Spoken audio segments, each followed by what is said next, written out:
మిథిలా నగరంలో సీతా స్వయంవరానికి ఘనంగా ఏర్పాట్లు జరుగుతున్నాయి. ఇతర రాజ్యాలకు చెందిన రాజులతో పాటు గంధర్వులు, యక్షులు, కిన్నెరులు కూడా ఆ స్వయంవరానికి హాజరవుతారు. రామలక్ష్మణుని వెంట పెట్టుకొని విశ్వామిత్రుడు అక్కడికి చేరుకుంటారు. వీరాతి వీరులైన రాజులు శివధనుస్సును పైకెత్తడానికి ప్రయత్నిస్తుంటారు.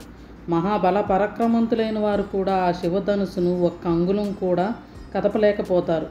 వచ్చిన వారు వచ్చినట్టుగానే అవమాన భారంతో తిరిగి వెళ్ళిపోతుంటారు. అలా తిరిగి వెళ్ళిన వారిలో రావణాసురుడు కూడా ఒకరు. ఒకసారి ప్రయత్నించి చూడమన్నట్టుగా రాముడి వైపు విశ్వామిత్రుడు చూస్తాడు. దాంతో రాముడు వెళ్ళి శివధనుస్సును అవలీలగా పైకెత్తుతాడు. అంతేకాదు, ఆ విల్లుకు వింటినారు ఎక్కించుతాడు. ఆ తాడును ఒక్కసారి వెనక్కి లాగుతాడు. వెనక్కి వంగిన విల్లు ఒక్కసారిగా పెళ్ళుమంటూ విరిగిపోతుంది. ఎవరు కూడా కనీసం కదిలించలేకపోయిన ఆ విల్లును రాముడు విరగ్గొట్టడంతో అతని పరాక్రమం ఎలాంటిదో వాళ్ళకు అర్థమవుతుంది.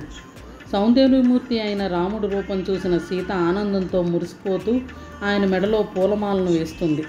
జనక మహారాజు ద్వారా కబురు అందుకున్న దశరథ మహారాజు తన పరివారంతో మిథిలా నగరానికి చేరుకుంటారు.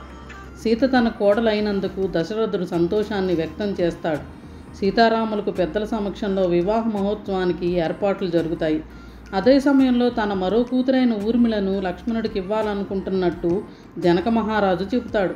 తన సోదరుడైన కుశధ్వజుడికి మాండవి, శృతికీర్తి అనే ఇద్దరు కుమార్తెలు ఉన్నారని, భరత శ్రద్ధులతో వారి వివాహానికి అంగీకరించమని దశరథ మహారాజును కోరతాడు.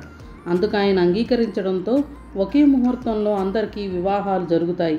జనక మహారాజు తన ఇద్దరి కుమార్తెలు, తన సోదరుడి కుమార్తెలు దశరథుడి కోడళ్ళైనందుకు ఎంతగానో పొంగిపోతాడు. దశరథ మహారాజుతో సంబంధం అందుకున్నందుకు తన వంశం తరించిందని చెబుతాడు.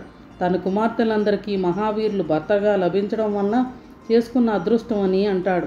దశరథుడి వంశానికి పేరు ప్రతిష్టలు తెచ్చేలా మసులుకోమని తన కుమార్తెలకు చెబుతాడు.